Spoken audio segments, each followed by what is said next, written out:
അനുഗ്രഹിക്കപ്പെട്ട നല്ലൊരു ദിവസം കൂടെ ധാരാളമായി തന്നോടത്തിന്റെ ദൈവത്തെ സ്തുതിക്കാൻ സ്തോത്രം ചെയ്യാം.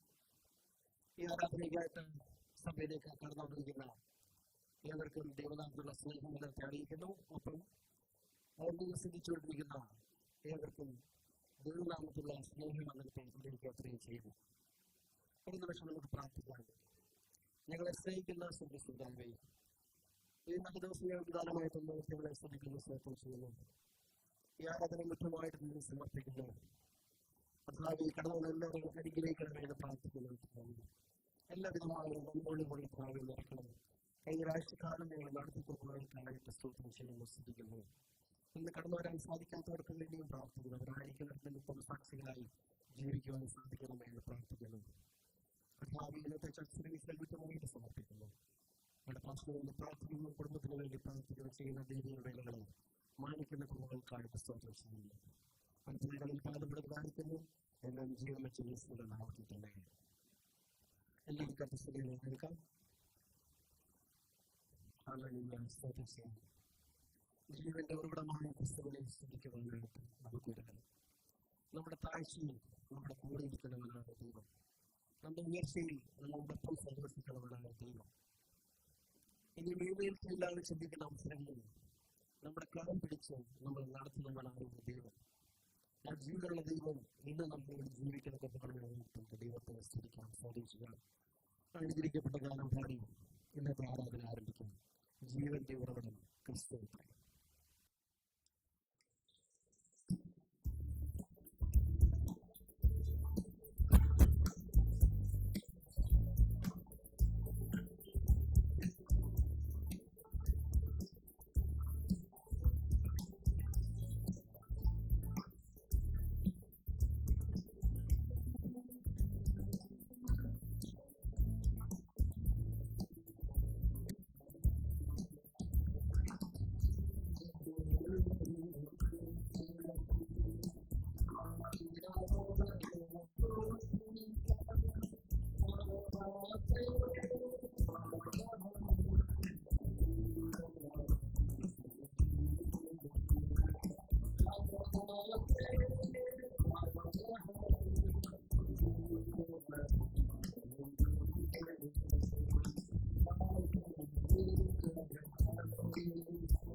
സന്തോഷപ്പെടുന്നത് നമുക്ക് യേശുവിനെ മാത്രമേ കഴിയുള്ളൂ.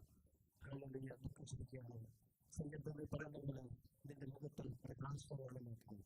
ആ മുഖത്ത് ലജ്ജിപ്പിച്ചു കളയുകയില്ല. ഹല്ലേലൂയ. വിശ്വാസമുള്ളവർ കരുവഴിച്ച് ദൈവത്തെ സ്തുതിക്കാം. ഹല്ലേലൂയ. അവൻ നമ്മുടെ മുഖത്ത് ലജ്ജിപ്പിച്ചു കളയുക. ശത്രുക്കളെ ലജ്ജിപ്പിക്കുവാനോ അനുവദിക്കുകയില്ല. ഹല്ലേലൂയ. അതുകൊണ്ട് നമുക്ക് അവനെ സ്തുതിക്കണം. ഹല്ലേലൂയ. ഞാൻ എല്ലാ കാലത്തും വാഴ്ത്തുന്നു. അവന്റെ സ്തുതി എപ്പോഴും എന്റെ നാവിന്മേലിരിക്കും. ഹല്ലേലൂയ. ഞാനെന്ന സ്തുതിക്കാൻ പാടില്ലേ എന്നുള്ള പാട്ട് പാടി ദൈവത്തെ സ്തുതിക്കാം.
തിരിച്ചറിയാനുള്ള പറയുന്നത് തിരിച്ചറിയാൻ നമ്മുടെ സങ്കടങ്ങളെ അത് നമ്മളെ വിടിപ്പിക്കുന്നു.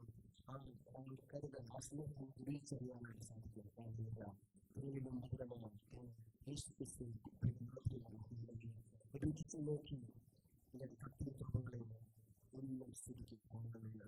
ആണെന്നവരെ നിങ്ങളുടെ സമയം നോക്കിയിട്ടുള്ള സാധിക്കും.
Please perceive that the Lord is good.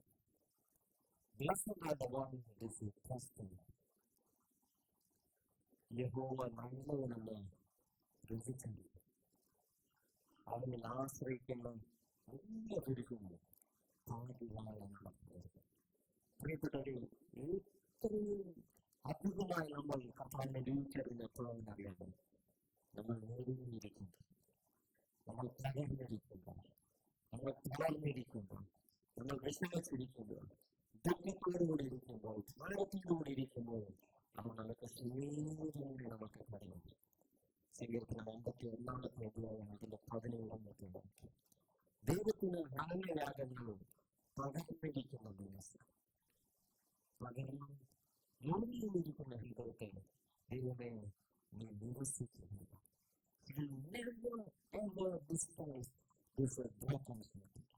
പ്രിയപ്പെട്ടവർ, നിങ്ങൾ ധൈര്യത്തോടുകൂടി ഇരിക്കും. എന്താണ് എന്നിൽ നിങ്ങളിൽ സ്നേഹിക്കുന്നതിന് കർത്താവ് നമ്മളെ ബലപ്പെടുത്തുവാൻ, നമ്മളെ സ്ഥിരപ്പെടുത്തുവാൻ, നമ്മളെ ഉറപ്പിക്കുവാൻ അത് മതിയാകുന്നതായിരിക്കുന്നു.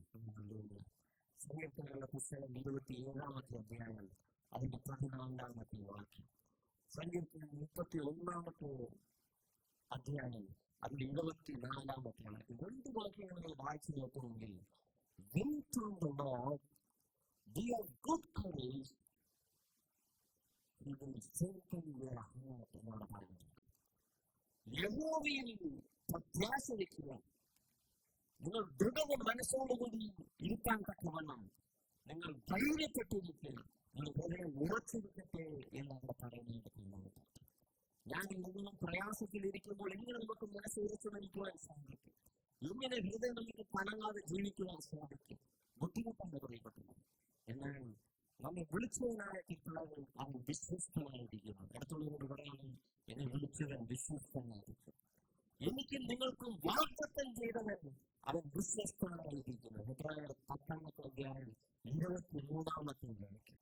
എബ്രായർ 11-ാമത്തെ വാക്യം. ഈ രണ്ട് വാക്യത്തിലും കർത്താവ് വളരെ വ്യക്തമായി സൂചിപ്പിച്ചിരിക്കുന്നു. വാഗ്ദത്തം ചെയ്തവൻ വിശ്വസ്തനായിരിക്കും. എങ്കിലും നിങ്ങളിൽ വാഗ്ദത്തം ചെയ്തത് നമ്മെ സൃഷ്ടിച്ചവനെങ്കിൽ, നമ്മെ സ്നേഹിച്ചവനെങ്കിൽ അത് നിവർത്തിക്കാൻ അവന് യാതൊരു ബുദ്ധിമുട്ടുമില്ല. എന്നാൽ നമ്മുടെ ജീവിതത്തിൽ എന്തുകൊണ്ട് വാഗ്ദത്തങ്ങൾ ചില സമയത്ത് താമസിച്ചു പോകുന്നു? എന്തുകൊണ്ട് നമ്മൾ ആഗ്രഹിക്കുന്നത് പോലെ, നമ്മൾ പ്രാപിച്ച വാഗ്ദത്തം പോലെ നമ്മുടെ ജീവിതത്തിൽ അത് നിറവേറുന്നില്ലല്ലോ എന്ന് നമ്മൾ ചിന്തിക്കുന്നുവെങ്കിൽ, നമ്മൾ ഇന്ന് വായിച്ചതുപോലെ, നമ്മൾ കേട്ടതുപോലെ അത് നല്ലവനെന്ന് തിരിച്ചറിയുവാൻ തക്കവണ്ണം ഞാനും നിങ്ങളും സങ്കീർത്തനം 46-ാമത്തെ അധ്യായം അതിന്റെ 10-ാം വാക്യത്തിൽ പറഞ്ഞിരിക്കുന്നതിലൂടെ മിണ്ടാതിരുന്ന യഹോവ നല്ലവനെന്ന് അറിയുന്നത്. You and I should keep quiet. നമ്മൾ keep quiet എന്ന് വെച്ചാൽ മിണ്ടാതിരിക്കുമ്പോൾ നമ്മൾ അനാവശ്യമായി ഒന്നും സംസാരിക്കുകയില്ല, അവിശ്വാസമൊന്നും സംസാരിക്കുകയില്ല, വാഗ്ദത്തത്തിന് എതിരായി ഒന്നും സംസാരിക്കുകയില്ല, കർത്താവിന്റെ ഹിതത്തിന് എതിരായി ഒന്നും നമ്മൾ സംസാരിക്കുകയില്ല. എന്നാൽ ദൈവസന്നിധിയായി നമ്മൾ പൂർണ്ണത്തിരിക്കുന്നവരാണ്. സങ്കീർത്തനങ്ങളുടെ പുസ്തകം 40-ാമത്തെ അധ്യായം അതിന്റെ 1 മുതൽ 4 വരെ വാക്യങ്ങൾ നിങ്ങൾ നോക്കുന്നുണ്ട്. 4-ാമത്തെ വാക്യം ഇങ്ങനെ പറയുന്നു: യഹോവയെ ആശ്രയമാക്കിയിരിക്കുന്നവൻ ഭാഗ്യവാൻ. യഹോവയിൽ ആശ്രയമെന്നല്ല, യഹോവയെ ആശ്രയമാക്കിയിരിക്കുന്നവൻ. You and I make the Lord our trust. You and I are blessed. ഞാൻ യഹോവയ്ക്കായി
ഞാനും നിങ്ങളും യഹോവയ്ക്കായി കാത്തിരിക്കുന്നുവെങ്കിൽ അവൻ നമ്മളിലേക്ക് ചാഞ്ഞു വരുമ്പോൾ നമ്മൾ എന്താണ് ചെയ്യേണ്ടത്? ഞാനും നിങ്ങളും നമ്മുടെ ഹൃദയത്തെ പകരുന്ന രീതിയിലാണ് അവൻ്റെ ഒരിക്കൽ നമ്മൾ നിലവിളിക്കുവാൻ തുടങ്ങും. നമ്മുടെ ആഗ്രഹങ്ങളെ അറിയിക്കുവാൻ തുടങ്ങും, നമ്മുടെ ആഗ്രഹങ്ങളെ അറിയിക്കുവാൻ തുടങ്ങും, നമ്മുടെ ആവശ്യങ്ങളെ അറിയിക്കുവാൻ തുടങ്ങും. നമ്മുടെ എല്ലാവിധമായ പ്രയാസങ്ങളും ബുദ്ധിമുട്ടുകളും എല്ലാം അവന്റെ സന്നിധിയിലേക്കാണ് സമർപ്പിക്കുന്നത്. അവർ കേട്ടുകഴിഞ്ഞാൽ പോകുന്ന നല്ല പ്രിയപ്പെട്ടത് അവൻ നമ്മളെ വിടുവിക്കുവാൻ മതിയായവനായിരിക്കും, അവൻ നമ്മളെ കരുതുവാൻ മതിയായവനായിരിക്കുന്നു.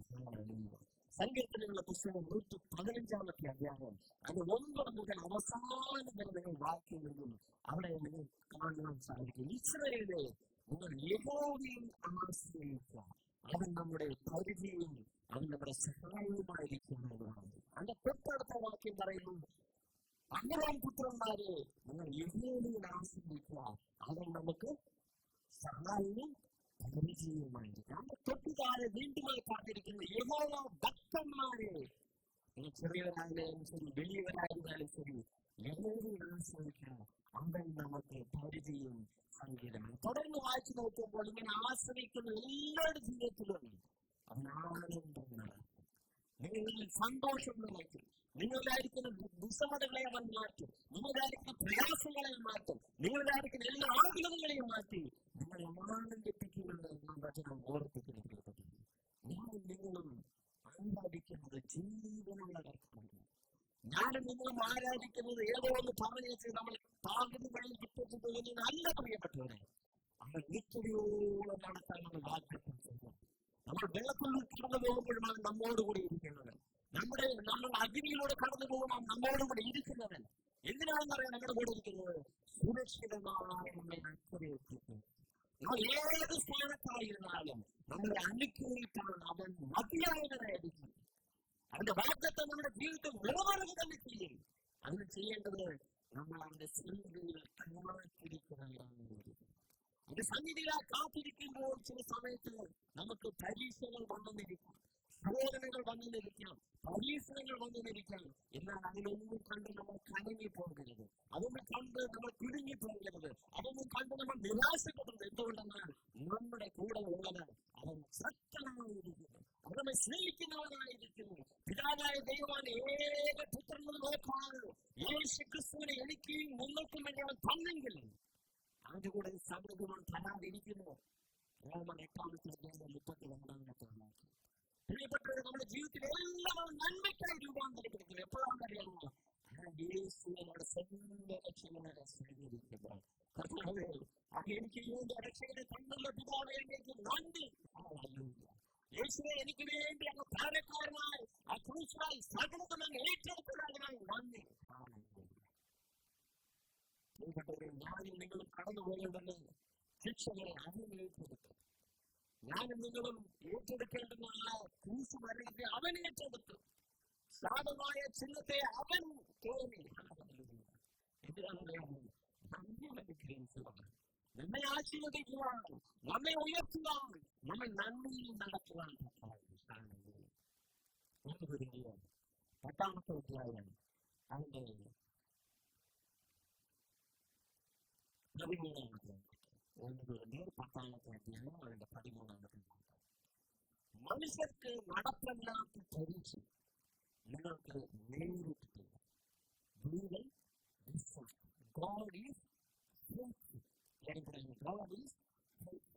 നിങ്ങൾക്ക് ഒന്നും പറയാനില്ലേലും വിഷമത്തിലിരിക്കുമ്പോൾ, സംശയത്തിലിരിക്കുമ്പോൾ, ചോദ്യചിഹ്നത്തോടു കൂടി ഇരിക്കുമ്പോൾ ഒരു കാര്യം നിങ്ങൾ പറയണം. നിങ്ങളുടെ ആൾക്കാരോട് പറയുന്നത് കൈവച്ച് പറയുമ്പോ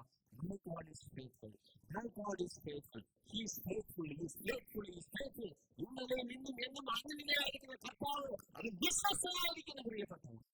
ഒരു നാളെ നിങ്ങൾ അനാഥനായി വിടുകയില്ല, ഒരു നാളെ നിങ്ങളെ നിരാശപ്പെടുത്തുകയില്ല, ഒരു നാളെ നിങ്ങളെ ഉപേക്ഷിക്കുകയില്ല, ഒരു നാളെ നിങ്ങളെ തള്ളിക്കളയുകയില്ല. പ്രിയപ്പെട്ടവർ, ലോകം മുഴുവനും നിങ്ങളെ മറന്നാണ്.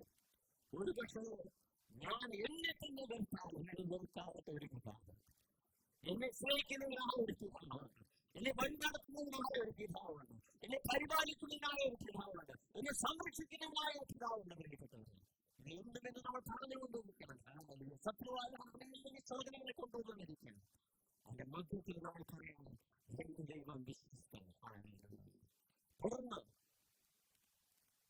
നിങ്ങൾക്ക് കഴിയുന്നതിന് മീതെ പരീക്ഷ നേരിടുവാൻ സമ്മതിക്കുന്നത് നിങ്ങൾക്ക് ശ്രമിക്കാൻ കഴിയേണ്ടതിന് പരീക്ഷയോടുകൂടെ തോൽക്കുകയും ഉണ്ടാക്കാം. ഞാനും നിങ്ങളും പരീക്ഷയിൽ കടന്നു പോകുമ്പോൾ എത്ര പരീക്ഷ എഴുതിയിട്ടുള്ളത്? എല്ലാവരും എഴുതിയിട്ടുണ്ട്. എങ്ങനെ പരീക്ഷ എഴുതിയിട്ടുള്ളത്? നമ്മൾ ഇവാലുവേറ്റ് ചെയ്യുവാനുണ്ട്. എത്രത്തോളം നമ്മൾ മനസ്സിലാക്കി, ആ കോൺസെപ്റ്റ് എത്രത്തോളം മനസ്സിലാക്കി, സബ്ജക്ട് എത്രത്തോളം മനസ്സിലാക്കി, ചോദ്യം മനസ്സിലാക്കി, നമ്മൾ ഉത്തരം എഴുതിയപ്പോൾ അത് മാർക്ക് ഇട്ടു. നിങ്ങൾ അതേ ക്ലാസ്സിലാണ് എഴുതുന്നത്, അതേ ക്ലാസ്സിൽ ഇരിക്കുന്ന ആളുകളാണോ? ഇല്ല.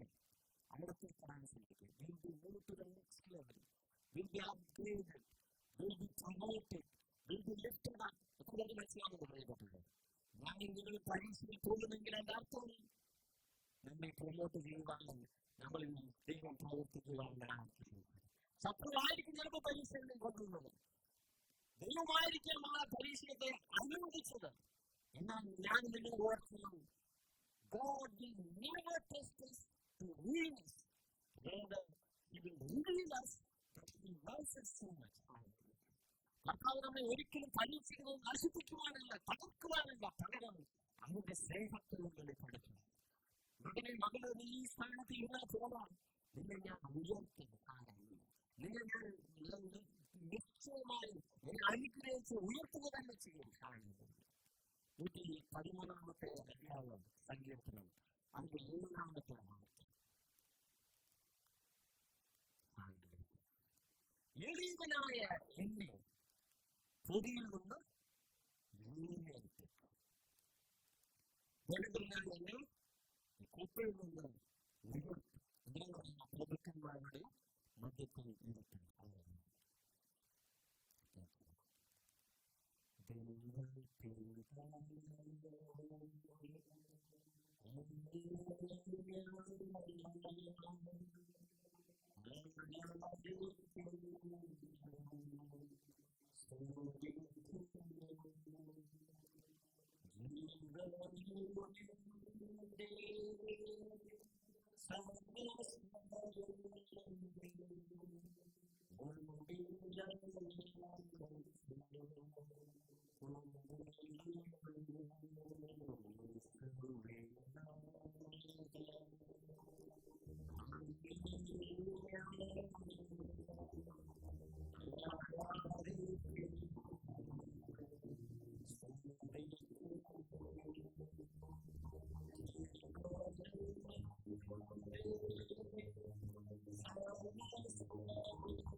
അല്ലെങ്കിൽ നമ്മുടെ ആദ്യമേറിയ പാടിയാണെങ്കിൽ നമ്മുടെ പ്രിയ യേശുവിന്റെ അവസാനം എന്നോട് ചോദിച്ചത് ഇതിന്റെ തുടക്കം എവിടെയാണ്?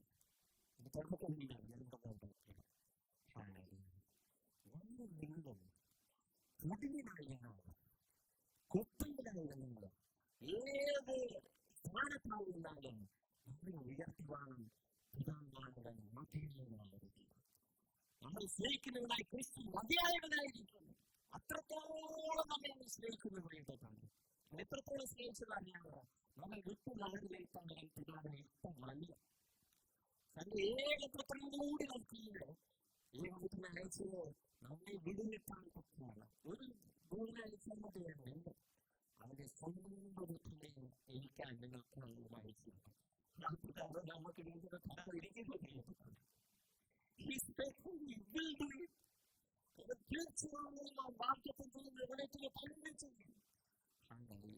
അതുകൊണ്ട് ധൈര്യപ്പെട്ടിരിക്കുക. പരീക്ഷയിൽ അന്നപ്പെടുമ്പോൾ നിങ്ങൾ തടഞ്ഞു പോകുന്നത് പരീക്ഷയിൽ ജയിപ്പിക്കുവാനായിട്ട് തോന്നും. അവൻ അത് വേണ്ടുന്ന പോക്ക് വഴിയും അവൻ ഉണ്ടാക്കും. നമ്മൾ സഹിക്കാവുന്ന മാത്രം അവൻ പരീക്ഷിക്കുകയില്ല.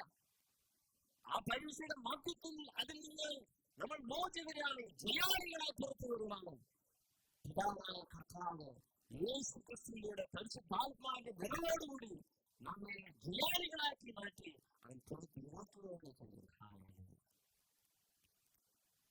നമ്മുടെ മുന്നിൽ എത്ര പേർക്ക് മണ്ണാണെന്ന് ആഗ്രഹമുണ്ട്. കുറച്ച് എങ്ങനെ ജനങ്ങളിൽ വേണ്ട മണ്ണ് വേണമെങ്കിൽ കർത്താവിന്റെ സന്നിധിയിൽ തന്നെ നമുക്ക് ഒരു സ്ഥാനമില്ല പറയപ്പെട്ടത്. യൂത്രയുടെ അഭിസ്ഥനം 10ാമത്തെ അധ്യായം അതിന്റെ 12-13 ആഴത്തിലെ പുസ്തകം അതിന്റെ 10ാമത്തെ അധ്യായം 12-13 വാക്യം.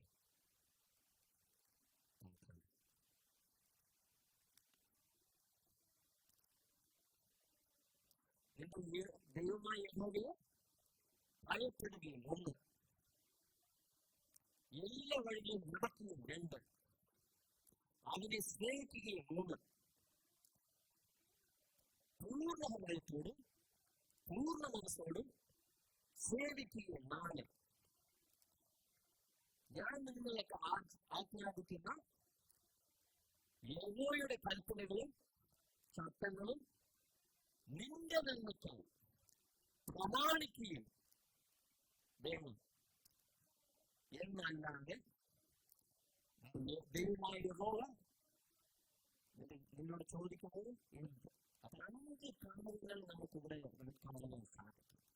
അപ്പം ഇവിടെ വളരെ വ്യക്തമായി നമ്മൾ കണ്ടു, നിന്റെ നന്മയ്ക്കായി, it is for our good എന്ന് പറയുന്നത്, to fear the Lord, to walk in his ways, to love him, to serve him with all our heart and mind, and to keep his commandments and statutes. ഇത്രയും കാര്യങ്ങൾ 5 കാര്യങ്ങൾ നമ്മൾ ചെയ്യുമെങ്കിൽ നമ്മൾ തീർച്ചയായും നമ്മുടെ നന്മയ്ക്കായി കർത്താവ് എല്ലാം ചെയ്യുമെന്നാണ് പറയുന്നത്. അത് ചിലരിപ്പോൾ പറയുന്നുണ്ട്, ക്ലാസ് 5 കാര്യങ്ങളുടെ ഭയങ്കര ബുദ്ധിമുട്ട് മറന്നു. 5 മിനിറ്റ് കഴിഞ്ഞ് ചോദിക്കുമ്പോൾ 2 നേരങ്ങൾ 1-2 മിസ്സായിട്ട് ചില വീട്ടിൽ നമ്മൾ എന്തെങ്കിലും ചെയ്തിട്ടുണ്ട്. എന്നാൽ അത് ചുരുക്കിയാണ് എളുപ്പമാർഗത്തിൽ വേണ്ടിയിട്ട് വീട്ടിലാക്കിയിട്ടില്ലാട്ടോ. അതുകൊണ്ട് നമ്മൾ കൂട്ടുവാനോ പുറത്തുവാനോ പാടില്ല കേട്ടോ. സങ്കീർത്തനം 31-ാമത്തെ അധ്യായം അതിന്റെ 19-ാമത്തെ വാക്യം, നിന്റെ ഭക്തന്മാർക്ക് വേണ്ടി നീ സംഗ്രഹിക്കലും നിന്നെ ആശ്രയിക്കുന്നവർക്ക് വേണ്ടി മനുഷ്യപുത്രന്മാർക്കാകെ നീ പ്രവർത്തിച്ചതുമായ നിന്റെ നന്മ എത്ര വലുതാണ്. ശ്രദ്ധിക്കണം.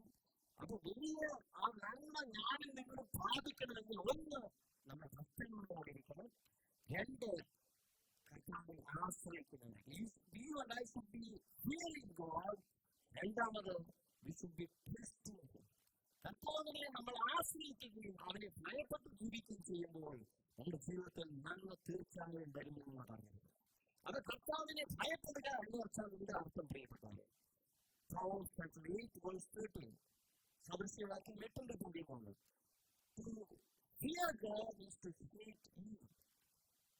ദോഷത്തെ വെറുക്കുന്നതാണ് യഹോവ ഭക്തി എന്നാണ് പറയുന്നത്. അപ്പൊ ഞാനും നിങ്ങളും തെറ്റായ കാര്യങ്ങൾ, ദൈവഹിതമല്ലാത്ത കാര്യങ്ങൾ നമ്മൾ വെറുത്ത് അതിൽ നിന്ന് മാറി നിൽക്കുന്നുവെങ്കിൽ നമ്മൾ ദൈവഭയത്തിൽ ചിന്തിക്കുന്നുവെന്ന് അതിൽ നിന്ന് നമുക്ക് മനസ്സിലാക്കാൻ സാധിക്കും. എക്ലേസിയാസ്റ്റിസ് chapter 12:13 മലയാളത്തിൽ സഭാപ്രസംഗം. അവിടെ പറയുന്നത് എന്താണെന്ന് വെച്ച് കഴിഞ്ഞാൽ, കൽപ്പനകളെ പ്രമാണിച്ച് നമ്മൾ നടക്കുന്നതാണ് ദൈവത്തെ ഭയന്ന്, അതിന്റെ കൽപ്പനകളെ പ്രമാണിച്ച് നടക്കുന്നതാണ് ദൈവം നമ്മൾ പ്രതീക്ഷിക്കുന്നത് എന്നവിടെ നമുക്ക് കാണുവാൻ സാധിക്കും. പ്രിയപ്പെട്ടവരെ, ഞാനും നിങ്ങളും കർത്താവിനെ ഭയന്ന് നടക്കുന്നുണ്ടെങ്കിൽ, താഴ്മയിലും കർത്താവിന്റെ ഭയത്തിൽ നമ്മൾ ജീവിക്കുന്നെങ്കിൽ അതിന്റെ പ്രതിഫലം എന്താണെന്ന് വെച്ച് കഴിഞ്ഞാൽ, സദൃശ്യവാക്യം 22-4 ഇങ്ങനെ പറയുന്ന ധനവും മാനവും ജീവനും നൽകുന്നു. When you and I are humble and fearing God, in humility and fear of the Lord, we have honor, riches and life എന്നാണ് പറയുന്നത്. പ്രിയപ്പെട്ടവരെ, ഞാനും നിങ്ങളും എല്ലാ നന്മകളും വേണം, എന്നാൽ ചില കാര്യങ്ങൾ നമ്മൾ റിലീസ് ചെയ്യണം. തുടർന്ന് മനസ്സിലാകുന്നുണ്ട്, എല്ലാം കിട്ടണം, പക്ഷെ നമ്മളൊന്ന് വിട്ടുകൊടുക്കത്തില്ല. അതൊക്കെ മനസ്സിലാകുന്നുണ്ടോ? അല്ലെങ്കിൽ നമ്മൾ എങ്ങനെയായിരിക്കും? എന്നാൽ ഒരു ഭക്തന്റെ ഒരു ഭാഗം ഞാൻ വേണ്ടി കാണിച്ചു. അബ്രഹാം എന്ന ഒരു ഭക്തൻ കർത്താവിനാൽ വിളിക്കപ്പെട്ടവൻ, കർത്താവ് വാഗ്ദത്തം ചെയ്തവൻ, വാഗ്ദത്തം പ്രാപിച്ചവൻ. അവൻ കർത്താവിന്റെ യഹോവയുടെ വാക്കനുസരിച്ച് 12-ാമത്തെ അധ്യായം ഉൽപ്പത്തിയുടെ പുസ്തകം ജനസിസ് ചാപ്റ്റർ 20 വായിക്കുമ്പോൾ നമുക്ക് മനസ്സിലാക്കുന്നത്, ദേശം വിട്ട് വീട് വിട്ട് അതിന്റെ ബന്ധുജനങ്ങളെല്ലാം വിട്ടുവെച്ച് യഹോവ പറഞ്ഞ ഒരു കനാൻ ദേശത്തേക്ക് പോകുവാൻ തക്കവണ്ണം ഇറങ്ങിത്തിരിച്ചു. നിന്നെ ഞാൻ വർദ്ധിപ്പിക്കും, നിന്നെ അനുഗ്രഹിക്കും, നിന്നെ ഉയർത്തും, വലിയ ജാതിയാക്കും, നല്ല വാഗ്ദത്തം പറഞ്ഞ് അവനെ അയച്ച അവനെ വിളിച്ച് വെളിയിൽ കൊണ്ടുവന്ന സമയത്ത് അബ്രഹാമിന് 75 വയസ്സായിരുന്നു. എന്നാൽ അവന് 100 വയസ്സ് വരെ അവന്റെ സ്വന്തം ഭാര്യയിൽ സാധാരണ ഹൃദയത്തിൽ നിന്ന് അവനൊരു കുഞ്ഞ് ലഭിക്കുകയുണ്ടായില്ല. അതിനിടയ്ക്ക് വേറൊരു കുഞ്ഞുണ്ടായി, വേറെ വഴി ഇസ്മായിൽ എന്ന കുഞ്ഞുണ്ടായി. പക്ഷെ അവൻ ദൈവത്തിന്റെ വാഗ്ദത്തം സ്വന്തതയല്ലായിരുന്നു. എന്നാൽ ഈ 100-ാമത്തെ വയസ്സിൽ ആ കുഞ്ഞിനെ കിട്ടും. ആ കുഞ്ഞിനെ കിട്ടുവോളം ആ അബ്രഹാമിന്റെ ജീവിതത്തെ നിങ്ങൾ നോക്കുമ്പോൾ അനേക സ്ഥാനത്ത് ബലിപീഠം അവൻ നിർമ്മിക്കും, ദൈവത്തിനെ ബലിയിട്ട് അവൻ ആരാധിക്കുന്നവരുടെ കാണാൻ സാധിക്കും. എന്നാൽ ഒരു സ്ഥാനം എത്തിയപ്പോൾ അതിനതെല്ലാം കുറഞ്ഞെന്ന് എനിക്ക് തോന്നുന്നുണ്ട്. ഞാൻ അത് വളരെ വ്യക്തമായിട്ട് വളരെ ഡീറ്റെയിൽ ആയിട്ട് നിങ്ങൾ പറയാത്തത് ഞാൻ പറയുന്നത്. എന്നാൽ അത് ഒരു പരീക്ഷണാർത്ഥം യഹോവയായ ദൈവം അബ്രഹാമിനെ നോക്കിയിട്ട് ഇങ്ങനെ പറയുന്നു. 22-ാമത്തെ അധ്യായം 31 പുസ്തകം. അതിനുശേഷം ദൈവം അബ്രഹാമിനെ പരീക്ഷിച്ചത് എങ്ങനെയെന്നാൽ അബ്രഹാമേ എന്ന് വിളിച്ചതിന് ഞാനിതാ എന്ന് അവൻ പറഞ്ഞു. അപ്പൊ ആദ്യം ഇവിടെ നിങ്ങളുടെ പറയാൻ പോകുന്ന എനിക്ക് 20 മിനിറ്റ് കൂടെയാണ്. ഇനി പറയാൻ പോകുന്ന 9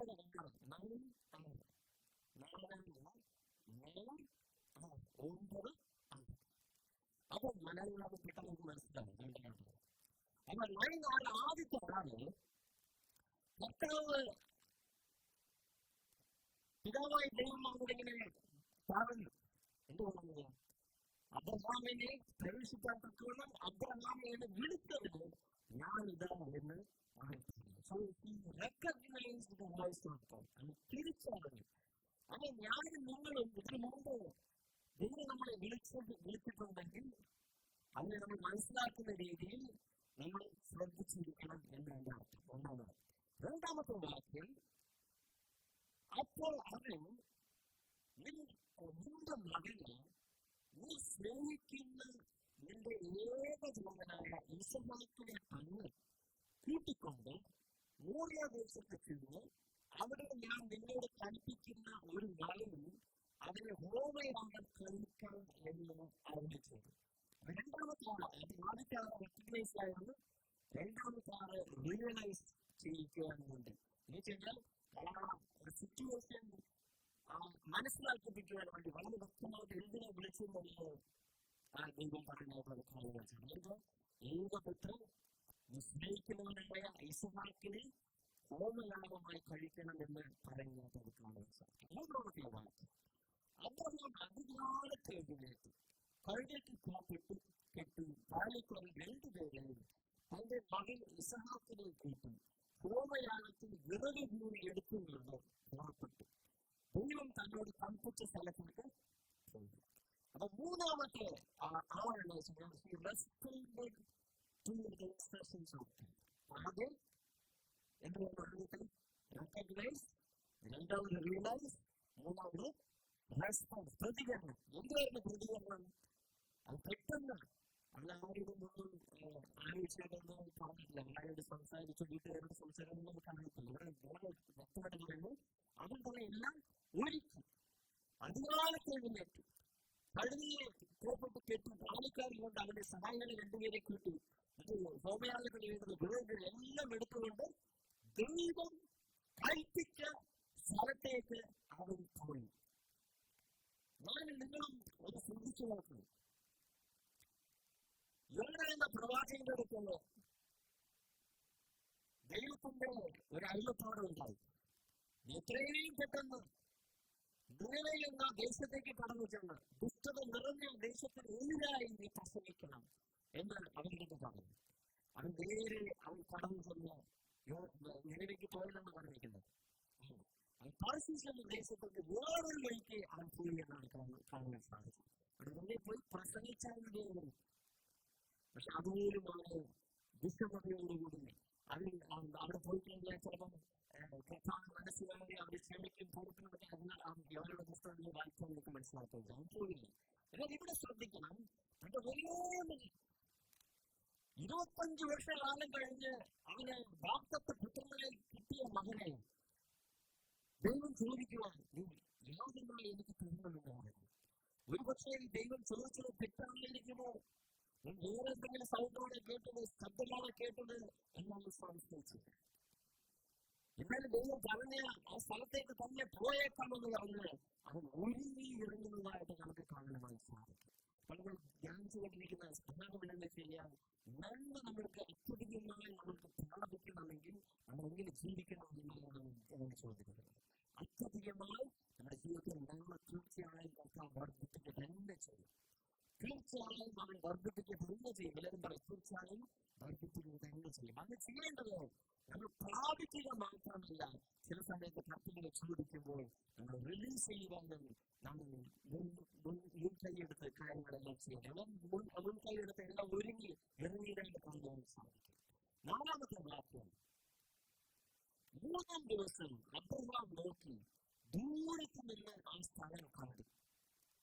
ഒന്ന് ഓർക്കണം, 3-ാമത്തെ ദിവസം അറിഞ്ഞു കഴിഞ്ഞ് ഈ മകനെ വെടിയിടുവാൻ തക്കവണ്ണം അവൻ ന്യൂസ് കിട്ടി 3 ദിവസം കൊണ്ട് അതിന്റെ മകൻ എങ്ങനെ കടലിരിക്കുമെന്ന് നിങ്ങൾ ചിന്തിച്ചു നോക്കിയും പ്രിയപ്പെട്ട ഈ കുഞ്ഞ മകനെ വെളിയിട്ട് കഴിഞ്ഞാൽ എന്റെ സ്വന്തം ഭാര്യ എടുക്കുക, ഞാൻ എങ്ങനെ അവരെടുക്കുകയാണ് എന്റെ മുഖം കൊടുക്കും, ഞാൻ എങ്ങനെ അവരോട് സംസാരിക്കും, എങ്ങനെ എന്റെ ബന്ധുജനങ്ങളെടുത്ത് ഞാൻ തല ഉയർത്തി നടക്കും, എനിക്ക് വാഗ്ദത്തം കിട്ടുകയാണല്ലോ, എന്നിട്ടും ഇതുപോലെയെല്ലാം സംഭവിക്കുന്നുണ്ടോ എന്നൊന്ന് സംശയിച്ചിരിക്കാൻ, വിഷമിച്ചിരിക്കാൻ അനേക ചോദ്യങ്ങൾ എന്റെ മനസ്സിലൂടെ കടന്നു പോയിരിക്കും. എന്നാൽ ഒരു കാര്യം ഞാൻ നിങ്ങൾ ഓർക്കണം, ആ സമയത്ത് അവൻ ഒത്തിരിയധികം ദൈവസന്നിധിയിൽ അവൻ പറഞ്ഞിരുന്നിരിക്കും, ഒത്തിരിയധികം പാട്ടിരുന്നിരിക്കും. ഈ സമയം അവനൊരു ടെസ്റ്റിന്റെ സമയമാണ്, ഇതൊരു പരീക്ഷയുടെ സമയമായിരുന്നു. It is a test of obedience, it is a test of patience, it was a test of determination, and it was a test of endurance. ഇവൻ എത്രത്തോളം എന്നെ അനുസരിക്കുന്നത് നോക്കുവാൻ തക്കവണ്ണം ഈ പരീക്ഷണത്തിലൂടെ അവൻ കടന്നു പോയിക്കൊണ്ടിരിക്കുന്നു. എത്രത്തോളം ക്ഷമയോടുകൂടി 3 ദിവസം അവൻ ഇങ്ങനെ പോകുന്നു. അങ്ങനെ അപ്പത്തിനെ ചെയ്താൽ മതിയായിരുന്നു, ബലിയെടുപ്പിക്കാൻ പറഞ്ഞെങ്കിൽ പരിപാടി കഴിഞ്ഞാണ്. അന്ന് പറഞ്ഞ 3 ദിവസം യാത്രയും ഈ 3 ദിവസം യാത്രയിലും അവൻ ക്ഷമയോടുകൂടി ആ സ്ഥിര മനസ്സോടുകൂടി ദൃഢനിശ്ചയത്തോടുകൂടി ഞാൻ പറയുകയും ചെയ്യുമോ എന്ന് അവന്റെ വിശ്വാസത്തെ ചോദന ചെയ്യുവാൻ തക്കവണ്ണം ദൈവം അവനെ പരീക്ഷിച്ചുകൊണ്ടിരുന്നു. അവൻ എൻഡ്യൂർ ചെയ്തു, അവനത് സ്ഥിരതയോടുകൂടി അവൻ കൂട്ടുകൊണ്ട് അവൻ സഹിഷ്ണുതയോടുകൂടി അവൻ മുന്നോട്ട് പോയി എന്നുള്ളത് കാണുവാൻ സാധിക്കും. എന്നിലും നിങ്ങളിലും പ്രയാസങ്ങൾ വരുമ്പോൾ, ബുദ്ധിമുട്ടുകൾ വരുമ്പോൾ, നമ്മൾ കാത്തിരിക്കുമ്പോൾ ഈ പറഞ്ഞ അതേ അവസ്ഥയിൽ നമ്മൾ കാത്തിരിക്കണം. എന്തുകൊണ്ടാണ് അവൻ അറിയാമായിരുന്നു എന്നെ വിളിച്ചവൻ വിശ്വസ്തനായിരിക്കും, എനിക്ക് വാഗ്ദത്തം ചെയ്തവൻ വിശ്വസ്തനായിരിക്കും. ഹെബ്രായർക്ക് എഴുതിയ ആ പുസ്തകത്തിൽ നമുക്ക് വായിക്കുവാൻ സാധിക്കും. അത് 11-17 മുതൽ 19 വായിക്കാൻ നമുക്ക് വായിക്കാം. ഹെബ്രായർ 11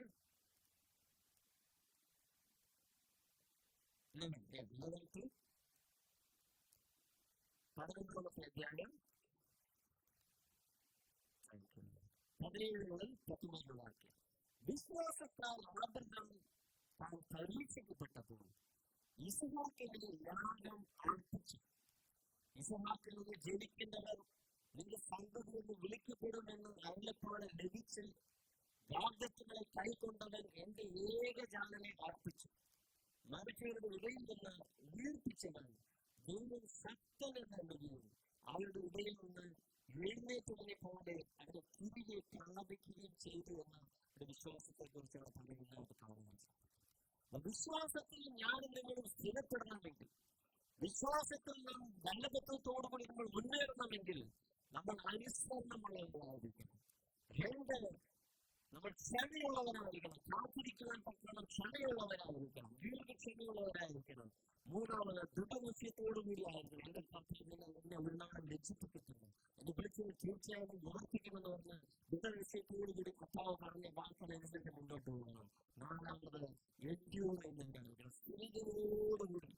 ഇപ്പോഴും അല്പം ഇങ്ങനെ അല്പം അങ്ങനെയല്ല, സ്ഥിരതയോടുകൂടി കർത്താവ് പറഞ്ഞ വഴികളിൽ പറഞ്ഞു നമ്മൾ നടക്കണം. കർത്താവിന്റെ ഇത് നമ്മുടെ ജീവിതത്തിൽ നടക്കണം പ്രിയപ്പെട്ടെങ്കിൽ കർത്താവിന്റെ വഴിയിൽ തന്നെ നമ്മൾ സഞ്ചരിക്കണം.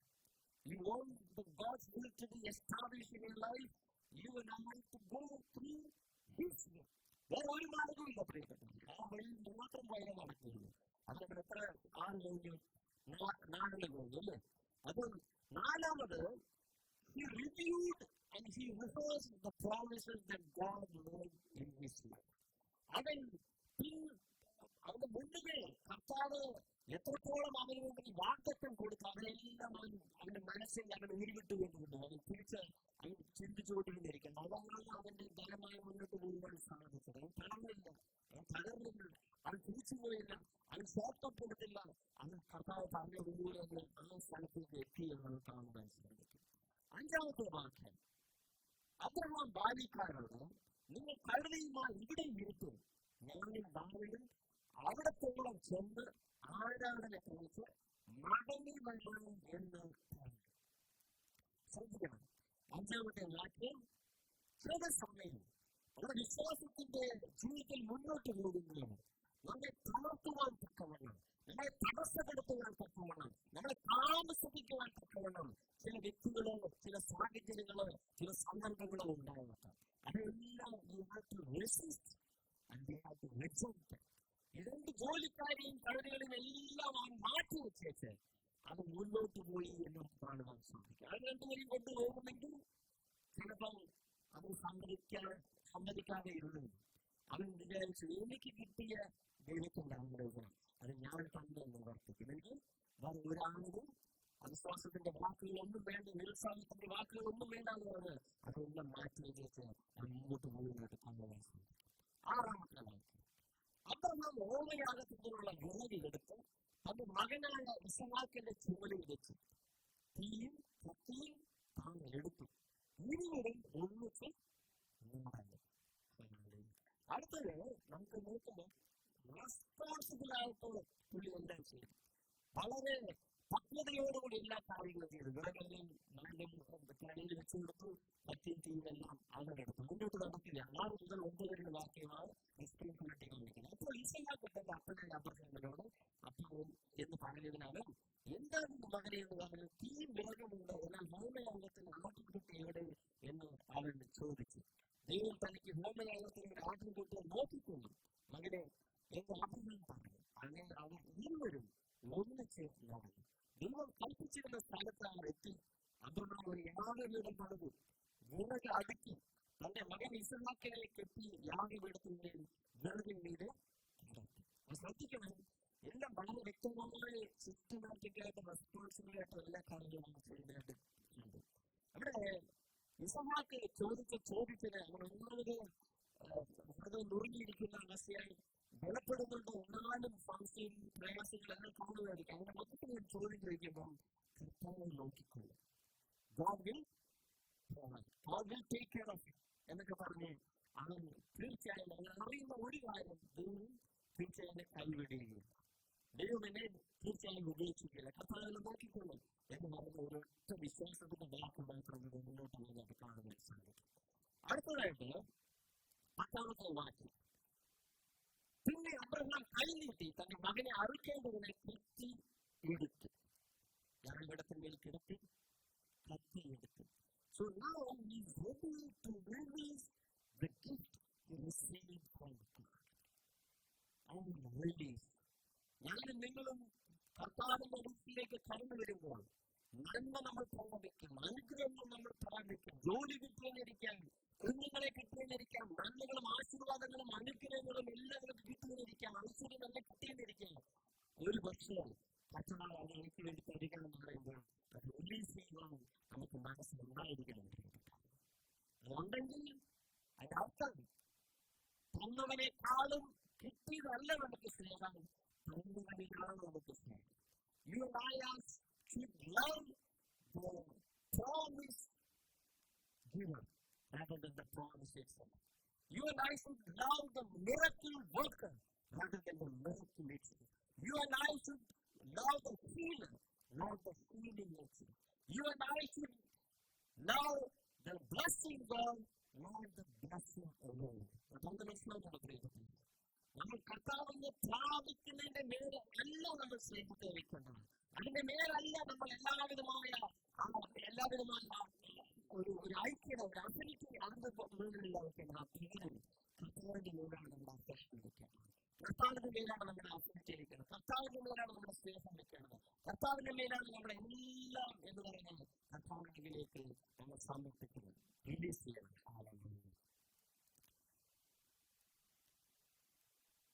അടുത്തത് 11ാമത്തെ വാക്യം, ഉടനെ യഹോവയുടെ ദൂതൻ ആകാശത്ത് നിന്ന് അബ്രഹാമെ എന്ന് വിളിച്ചു.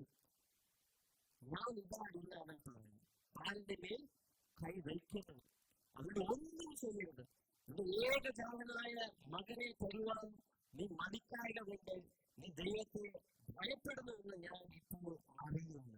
മനസ്സിലാവും, ദൈവത്തിന് ഭയപ്പെടുന്നത് എന്ന് അവൻ അറിയിട്ടുണ്ട്. അദ്ദേഹം തലപൊക്കി നോക്കിയപ്പോൾ പിൻപുറത്ത് ഒരു ആട്ടുകെട്ടും കാട്ടിൽ പിടിപെട്ട് കിടക്കുന്നത് കണ്ടു.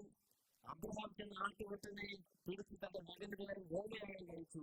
അബ്രഹാം ആ സ്ഥലത്ത് യഹോവ ഈരെ എന്ന് പേരിട്ടു. യഹോവയുടെ പർവ്വതത്തിൽ അവൻ പ്രത്യക്ഷമാകുമെന്ന് ഇന്ന് വരെയും പറഞ്ഞു. യഹോവയുടെ ദൂതൻ രണ്ടാമത് ആകാശം കൊണ്ട് അബ്രഹാമിനോട് വിളിച്ചറിയ ചെയ്യുന്നു, ഈ കാര്യം ചെയ്തു നിന്റെ യോഗസാധനായ മകനെ തരുവാൻ മടിക്കായതുകൊണ്ട് ഞാൻ നിന്നെ ഐശ്വര്യമായി അനുഗ്രഹിക്കും. എന്നൊക്കെ പറയുന്നത് ഐശ്വര്യമായി അനുഗ്രഹിക്കും. അത്രയാണ് നിയമം നമ്മൾ മടി കൂടാതെ കൊടുക്കുന്നത്. നിന്റെ സന്തതി ആകാശത്തിലെ നക്ഷത്രങ്ങൾ പോലെയും കടൽക്കരയിലെ മണൽ പോലെ അത്യന്തം വർദ്ധിപ്പിക്കും. എല്ലാവരും പറയുന്നത് അത്യന്തം വർദ്ധിപ്പിക്കും. നിന്റെ സന്തതി ശത്രുക്കളുടെ പട്ടണങ്ങളെ കൈവശമാക്കാം. നീ എന്റെ വാക്ക് അനുസരിച്ചത് കൊണ്ട് നിന്റെ സന്തതി മുഖാന്തരം ഭൂമിയിലുള്ള സകല ജാതികളും അനുഗ്രഹിക്കും. എന്താണ് പറയുന്നത്? സകല ജാതികളും അനുഗ്രഹിക്കും. എപ്പോഴാണ് നമ്മുടെ സന്തതി മുഖാന്തരം നമ്മൾ സമർപ്പിക്കുന്നത് എന്ന് ഞാൻ എന്നെ കൊണ്ട് തന്നെ സത്യം ചെയ്യും. പിതാവായ ദൈവം സത്യം ചെയ്യും എന്ന് യഹോവ അരുളി ചെയ്യുന്നു. ഇവിടെ ഒന്നാമത് അവൻ അനുഗ്രഹത്തിന്റെ പൂർണ്ണത എല്ലാം അവൻ റിസീവ് ചെയ്തു. എന്തൊക്കെയാണ് അവൻ റിസീവ് ചെയ്ത് പ്രിയപ്പെട്ടവരെ? അവൻ ദൂതന്റെ നിന്ന് നല്ലൊരു വാക്ക് അവൻ കിട്ടി. നല്ല ദൂതത്തോടെ ഈ ദൈവത്തെ ഭയപ്പെടുന്നത് കൊണ്ടോ ഈ മകന്റെ മേൽ നീ കുത്തി വെക്കുന്നതെന്ന് അവന് ഒരു റിപ്പോർട്ട് കിട്ടി. രണ്ടാമത് അവന് പകരമായിട്ട് ഒരു ആട്ടുകെട്ടിനെ കിട്ടി. മകന് പകരം ബലിയിടുകയാണ്. മൂന്നാമത് ഈ got a revelation that Jehovah Jireh, യഹോവ ഈരെ എന്ന് പറഞ്ഞ ദൈവം എല്ലാം നോക്കിക്കൊള്ളുമെന്ന് പറഞ്ഞ ആ റെവലേഷൻ അവനെ കിട്ടി. അതിന് നാലാമത് blessing was reassured. ഇവിടെ അവന് വാഗ്ദത്തം കിട്ടുന്നതാണ്. 12 ജെനസിസ് ചാപ്റ്റർ 12-17 എല്ലാം നിങ്ങൾ വായിക്കുമ്പോൾ എല്ലാ വാഗ്ദത്തങ്ങളും ലഭിച്ചതാണ്. എല്ലാം reassured ചെയ്ത് അവർക്ക് ലഭിക്കുന്നത് അവന് ലഭിക്കുന്നതാണ് മനസ്സിലാക്കി. ഏറ്റവും അവസാനത്തെ ആണ്. So he received. ഏറ്റവും അവസാനത്തെ 19 വാക്യം. പിന്നെ അദ്ദേഹം ബാല്യക്കാരുടെ അടുക്കൽ മടങ്ങി വന്നു. അവർ ഒന്നിച്ച് പുറപ്പെട്ടു ബേർശേബയിലേക്ക് പോകും. അബ്രഹാം ബേർശേബയിൽ പാർത്തു എന്ന് കാണാൻ സാധിക്കും. പ്രിയപ്പെട്ടവരെ, നമ്മൾ പറഞ്ഞത് 9. ഒന്ന്, we have to recognize, realize, respond, review or rehearse, resist and reject, responsible, release, receive and return. He returned with rejoicement. തിരിച്ചു വന്നപ്പോൾ സന്തോഷത്തോടുകൂടി വളർന്നു. നമുക്ക് എല്ലാവർക്കും എന്തുകൊണ്ടെന്ന് അറിയാമോ? എനിക്ക് വേണ്ടി നിങ്ങൾക്ക് വേണ്ടി പകരമായി ഒരു ആട്ടുകൊറ്റനെയുള്ള തന്റെ സ്വന്തം പുത്രനെ നമുക്ക് നടത്താം. 2 Corinthians 5-21 വാക്യം ഇങ്ങനെ പറയുന്നത്, പാപം അറിയാത്തവന് നാം അവനിൽ ദൈവത്തിന്റെ നീതി ആകേണ്ടതിന് അത് നമുക്ക് വേണ്ടി പാപമാണ്.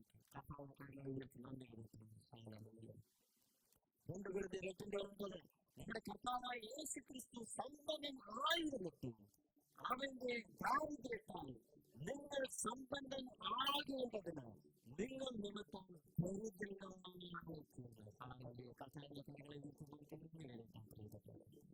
മൂന്നാമത് ഗലാത്യർ 3:13 മരത്തിന്മേൽ തൂങ്ങുന്നവൻ എല്ലാം ശപിക്കപ്പെട്ടവൻ എന്ന് എഴുതിയിരിക്കുന്നുവെന്ന് ക്രിസ്തു നമുക്ക് വേണ്ടി ശാപമായി തീർന്ന ന്യായപ്രമാണത്തിന്റെ ശാപത്തിൽ നിന്ന് നമ്മെ വിലക്കി വാങ്ങി. നമ്മെ ശാപത്തിൽ നിന്ന് അവൻ വീണ്ടെടുത്തു.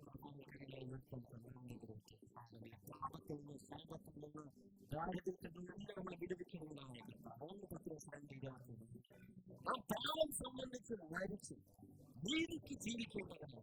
അവൻ തന്റെ ശരീരത്തിൽ നമ്മുടെ പാപങ്ങളെ ചുമന്നുകൊണ്ട് ക്രൂശിന്മേൽ കയറി അവന്റെ അടിപ്പിണരായി നിങ്ങൾക്ക് സൗഖ്യം വന്നിരിക്കുന്നു. ഒരു ദിവസം നിങ്ങളെ അടച്ചുകൊള്ളലാണ്. ഈ തുലാലമായ ദൈവത്തിലേക്ക് വന്നിരിക്കുന്നു. എനിക്ക് നിങ്ങൾക്ക് പകരക്കാവുന്നതാണ്. യേശു ക്രിസ്തുവിനെ നമ്മുടെ പാപങ്ങളെയും ശാപങ്ങളെയും എല്ലാ രോഗങ്ങളെയും എല്ലാ വിധമായ ദാരിദ്ര്യത്തെയും എല്ലാം അവന്റെ വിട്ടേച്ച് നമ്മളെ അനുഗ്രഹിക്കാൻ തക്കവണ്ണം, നമ്മുടെ നന്മയിലും കൃപയിലും അത്യന്തം വർദ്ധിപ്പിക്കാൻ തക്കവണ്ണം, ഐശ്വര്യമായി അനുഗ്രഹിക്കാൻ തക്കവണ്ണം നമ്മുടെ മേൽ കരുണ കാണിച്ച കർത്താവിനെ നമുക്ക് നന്ദി ചെയ്യണം. പിതാവേ അങ്ങേക്ക് സ്തുതി കർത്താവേ, അങ്ങേക്ക് നന്ദി. യേശുവേ അങ്ങേക്ക് സ്തുതി, അങ്ങേക്ക് നന്ദി. പരിശുദ്ധാത്മാവേ അങ്ങയെ സ്തുതിക്കുന്നു, വാഴ്ത്തുന്നു, വന്ദിക്കുന്നു കർത്താവേ. നിങ്ങൾ ധ്യാനിച്ചതുപോലെ കർത്താവേ, അങ്ങ് ആഗ്രഹിക്കുന്നത് പോലെ നിങ്ങൾ ജീവിക്കാൻ തക്കോണം ഞങ്ങളെ മുഖ്യമായ കണ്ണിലേക്കായി ഞങ്ങൾ താഴ്ത്തി ഏൽപ്പിക്കുന്നു കർത്താവേ. ഞങ്ങളുടെ ആഗ്രഹങ്ങളല്ല, ഞങ്ങളുടെ ഇഷ്ടങ്ങളല്ല, ഞങ്ങളുടേതായ കർത്താവ് മോഹങ്ങളല്ല, ഞങ്ങളുടേതായ ജീവിതത്തിന് ഒറ്റവണ്ണം കർത്താവേ നിങ്ങൾ സംസാരിക്കാൻ ഞങ്ങളെ സഹായിക്കണമേ, ചിന്തിക്കാൻ ഞങ്ങളെ സഹായിക്കണമേ. ജീവിതത്തിന്റെ രീതി അത് മാറ്റുവാൻ അങ്ങ് സഹായിക്കണമേ കർത്താവേ. അങ്ങ് കർത്താവെ ഞങ്ങളെ കാണുമ്പോൾ കർത്താവെ, ഞങ്ങളെ കാണുമ്പോൾ ഞങ്ങളുടെ കുറവുകളെ വ്യക്തമായി നിങ്ങൾക്ക് കാണിച്ചു തരുന്നതേ കർത്താവെ. ഞങ്ങളെ രൂപാന്തരപ്പെടുത്തുവാൻ ഞങ്ങളെ കർത്താവെ അഴുക്കും മാലിന്യങ്ങളും കരകളും തുറകളും ചുരുവും ഇല്ലാത്ത രീതിയിൽ ആ രക്തത്താവികളെ കഴുകി ഞങ്ങളെ ഓരോരുത്തരും ശുദ്ധീകരിക്കുന്നതിനായി സ്വന്തം ചെയ്ത കർത്താവെ. ഞങ്ങളുടെ ദേഹം ദേഹി ആത്മാവിനെ യേശുവിന്റെ രക്തത്താലെ കഴുകി കർത്താവെ, പുതിയ ബലത്തോടെ, പുതിയ ആരോഗ്യത്തോടെ, പുതിയ സൗഖ്യത്തോടെ, പുതിയ വിശ്വാസത്തോടെ, പുതിയ പ്രത്യേകത്തോടെ കൂടി മുന്നോട്ട് ചെല്ലുവാനും അതുങ്ങളെ സഹായിക്കുമാറാകണമേ എന്ന് പ്രാർത്ഥിക്കുന്നു. ഞങ്ങൾക്ക് വേണ്ടി ജീവിതം നൽകിയവൻ ഇന്നും ജീവിച്ചിരിക്കുന്നതിനായി ഞങ്ങൾ അങ്ങോടെ സ്തുതിക്കുന്നവർക്ക് ഞങ്ങളെ മുഖ്യമായ കഥകളിലേക്കാണ് ഏൽപ്പിക്കുന്നത്. ഏറ്റെടുത്തുള്ളവരെ നാമത്തിന്റെ മഹത്വത്തിനായി ജീവനുള്ള സാക്ഷികളെ ജീവിക്കാൻ അടികളെ സഹായിക്കുന്നു. സംഘം മഹത്വം അങ്ങേറ്റെടുക്കുന്നു.